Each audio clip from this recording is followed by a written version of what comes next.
Well, I don't think we've had an ass beating that bad in a long time, and man, did that not feel good. So let's get into this week's episode of These beautiful things that I've got.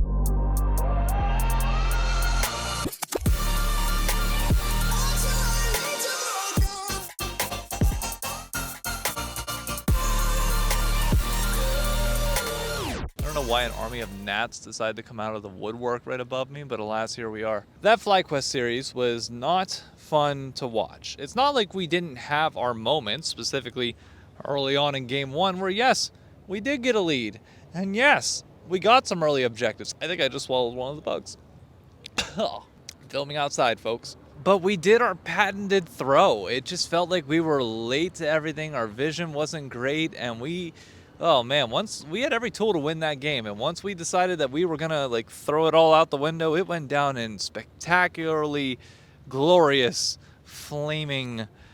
Oh god, that sucked to watch. It's a reoccurring problem that we seem to have as a team, that even when we get leads against top teams, which we can get leads against top teams, we find a way to throw it whenever it comes to these meaningful mid-game, like 15 to 20 minute fights. From 20 minutes on, FlyQuest gained about 1,000 gold per minute up until the game ended.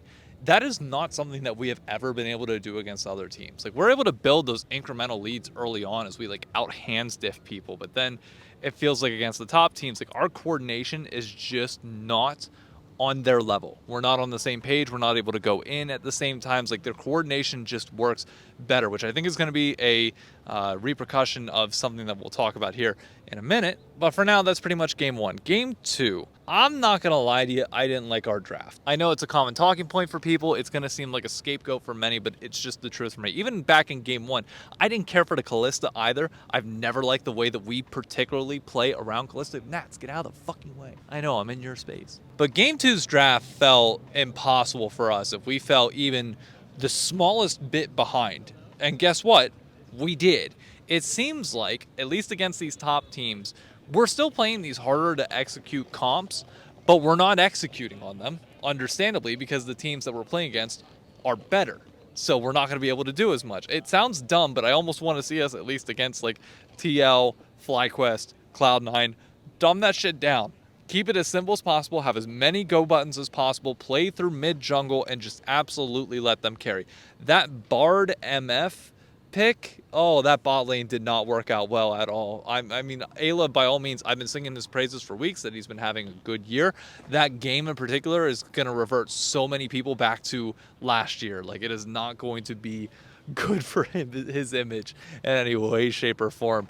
When you directly compare that to Vulcan's Bard, who we got to see this year as well, yeah, it wasn't really even close. And then Sniper, unfortunately, like we should have known that roam timer to not get dove like that early on, but even if they didn't, fine. It's still, I mean, I hate to call it out, and Sniper, you know that I love your brother, so I say this from a place of compassion and wanting to see you get better if you are watching this for some reason. He's still going down in lane pretty badly against some of these top teams. And like, yes, we're getting kills, yes, we're trading these things, but it never feels like there's this advantage that both Blippo and Thanatos particularly are able to have. Whenever they come out of a lane, it's like, okay, you know that they're probably going to be ahead. They might get a kill. If they get a kill, like, game's over at that point.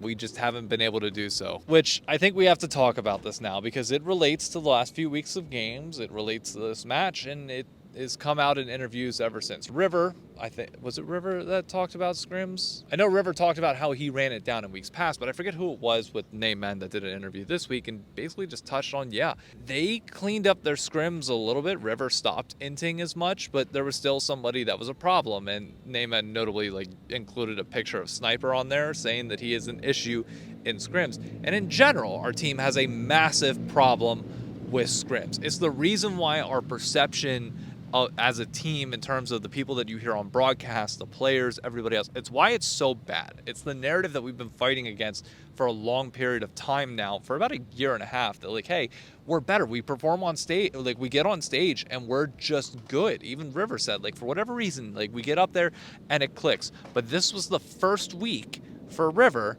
where he said that it didn't. And it felt off. Apparently it was closer to Scrims than it was their normal on-stage performance. It wasn't able to flip that switch that they normally have to make it work on stage. And the thing I would say is, like, one, that's already a big enough problem as is, but two, like, I've been cutting slack for a while that, like, hey, you know, as time goes on, hopefully scrims improve. This might be a thing for now, but eventually it does have to turn around, because I'm a big believer personally, as somebody who has coached youth sports, as somebody who has been in sports myself and competed at not the highest levels of professional play, obviously, but I think, like, I would compare, like, the level here to college for the most part. I'm aware of what bad practice will do to a team as time goes on. Even if you are able to flip that switch on stage and make it work for the time being, there will come a point where that no longer works. It does not work out forever that you can just run it in scrims and it doesn't work, and then on stage it does. You hit a wall and there's a ceiling that you eventually get to, and it looks like we've hit that for us. It looks like our ceiling that we can possibly get to is third, is second at best if some teams underperform, but realistically, it's third. C9 and FlyQuest are a level above us right now, and that is what it is. TL's about on our level because of some underperformances from people on their team. They're notably bringing in a 6-man. But for us, like, if scrims do not turn around, if we are not able to get meaningful practice and develop individually, which is the big thing that practice will do, like, even though we might be able to win on stage, you're not going to see players improve at the rate that you need them to be able to be long-term, not only superstars of this league, but to be able to win a title. I don't know whether that's on coaching, whether that's on the individual players. I'm not a part of the ecosystem or, like, the 100 Thieves side. That, like, this is a fan show for a reason. I have no information into the team, nor do I want to be able to provide that to you unless that's on, like, an official 100 Thieves channel. So I don't have an answer on whether that is, like, the style of coaching that Golden Glue is maybe encouraging. Maybe that's, I'm sure he's frustrated by it too, so I can't imagine it's just that.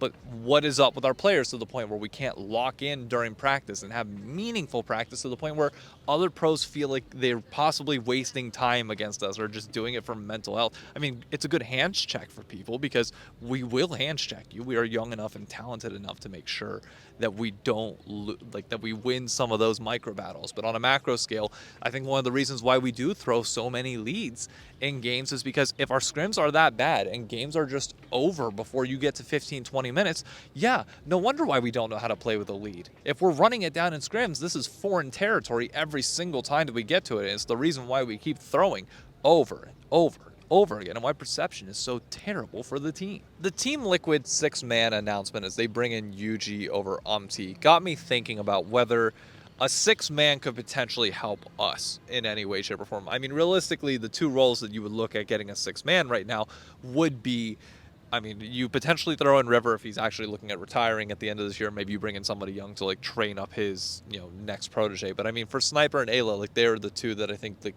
you look at and it's like, okay, maybe you need somebody to push them. Actually, it's probably just Sniper, if we're being entirely honest right now, at least from what I'm seeing. Maybe there's other roles that we're not seeing, but at least, like, on stage, like, that's the one where it's like maybe just somebody to help him lane, help him get through some of these early situation. I don't know. But I also don't think, like, TL, based on the interviews that we've seen, it looks like Umpty's mental is just gone, and, like, the thought of being replaced, like, screwed him. And there are certain teams that I think that can elevate them. At the end of the day, you're dealing with a bunch of kids who did not go to college and who did not have professional training. Like, getting benched to them feels like the end of the world. So you don't have these kids that, like, understand it as a challenge and as a way to hopefully improve and get better and fix the things that you need to work on. The closest system to that I think would work would be Team Liquid, and we're already hearing signs in there of players just mentally collapsing. So I think on 100 Thieves side, we can't even entertain the idea of bringing in a 6-man at all, because I think, like, we just work on vibes on stage and just hands checking on stage, and if you destroy that trust within one another, that part of it goes and everything collapses around it. But I don't know what's gonna happen here. I don't know what we need to do to elevate our ceiling, but an important test for this week in particular is our best of 3 against Dignitas, where we should hopefully establish our floor.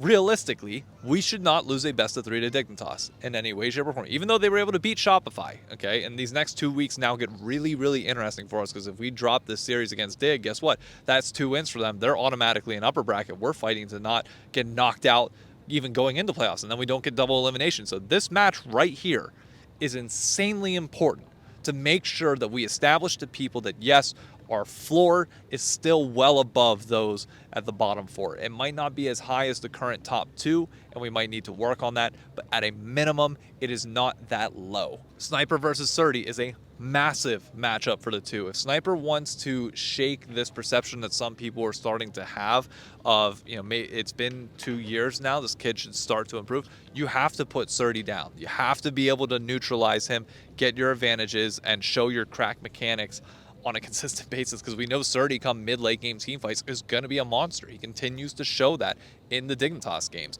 In jungle, I expect River to just absolutely crush XU. I think XU's been like one of the weaker links of Dignitas this year, so I think that should be his favored. In mid lane, Caney versus Quid should be Quid favored, assuming that he does his normal thing. And bot lane, man, just stabilize and be useful in these fights. Set up the pins for Quid and River to knock them down. For FBI, continue to pump out damage, but just I don't like that Misfortune pick. I don't know. One of my favorite picks, actually, from FBI, and I don't remember our bans this week, so I'm not 100% certain on it, has been like the Ashe, the Varus, the things that like provide a little bit more utility rather than just like specifically having to put out like a shit ton of damage. Like I like the Ashe arrow engages. I like the slows. I like the things that you can do to kind of be bait that then allows Quid to set the pins up and knock them down, whereas like Misfortune, if we lose a Misfortune ult, like that's a good portion of our damage and threat in team fights, and then what happens if we're gone there? I don't know. But there's no reason why FBI Ayla should lose to Tomo Isles. Like this should be like everything other than top lane, I think right now should be like heavily in our favor. This should not be a close series at all. But yet here I am scared that it might be, because of everything that we're hearing with Scrims. And I get it. As a 100 Thieves fan, I want to write that off too and just say, hey, we performed well on stage. But you got to see improvement. You have to see things continue to grow and evolve. Otherwise, yeah, then changes kind of have to happen or something has to occur. So I don't want us to continuously be this meddling like 3rd, 4th place team. I want us to be able to climb Mount Targon, to try and like hit that peak and qualify for international play, especially given this year that becomes even more complicated than it ever has been before. So the standards are even higher. But then again, we still don't know if we're going to be around next year. So I have no freaking clue. Anyways, that's going to be it for me. That's it for the Rendezvous this week. Be sure to sub to the channel if you haven't already. I know this growth has been slowing down on my channel as interest in North America seems to be like flatlining. So do me a favor, put in the comments down below, who do you want to be the driver of change for this team? Who do you want to be the person that steps up more than they are right now? Is it Quid continuously climbing to the top? Is it Sniper stepping up? Or do you want to see somebody like FBI or Ayla begin to take some of the spotlight and take control? Or is it just all 5 with the vibes? I don't know. Just something to think about. Hopefully we don't have to think about a loss after Dignitas, because dear God, am I going to be a depressed mess next week if that happens.